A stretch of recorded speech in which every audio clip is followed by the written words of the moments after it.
annexement de physiothérapie pour notre physiothérapeute, un petit type de prélèvement, parce que ça peut arriver que dans certains cas, on ait besoin de faire un prélèvement, des boîtiers stériles,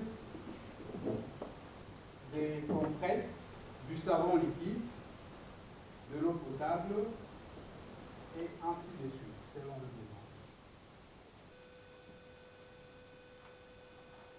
Quatrième point, ce sont les médicaments.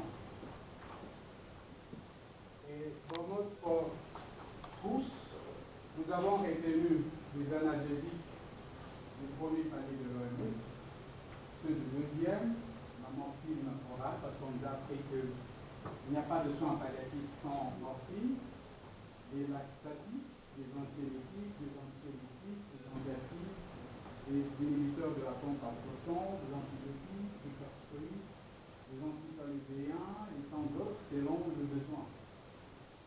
Et à domicile, c'est quoi que nous pourrons faire? Une fois à domicile, nous allons devoir faire un examen clinique et si possible faire en même temps un prélèvement. Et les prélèvements seront acheminés à l'hôpital pour les analyses.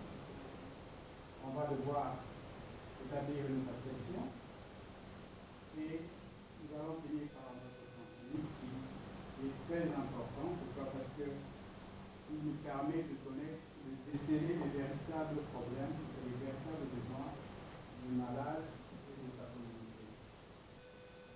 Et aussi les impliquer dans la prise en charge du malade et aussi dans les soins, leur apprendre les soins de base qu'ils devront faire au chevet du malade.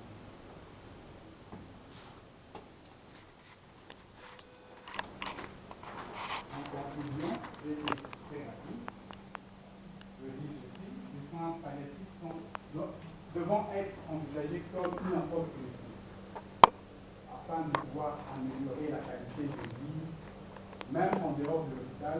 Les soins palliatifs doivent être notre motivation en dépit de notre attachement à l'hôpital. D'autant plus que tous nous savons que nous sommes très liés à l'hôpital. Les soins palliatifs, c'est une autre approche qui ne nous détache pas forcément de l'hôpital, mais qui nous rapproche beaucoup plus de la communauté. Et c'est là la motivation qui doit être à notre côté. Et je vous remercie.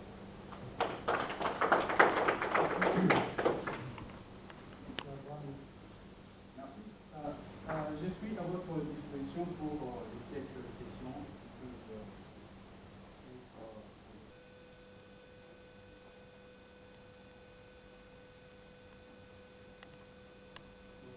Qualche consiglio, la funzione di alto la materia peritoneale des autres palliatifs. Oui.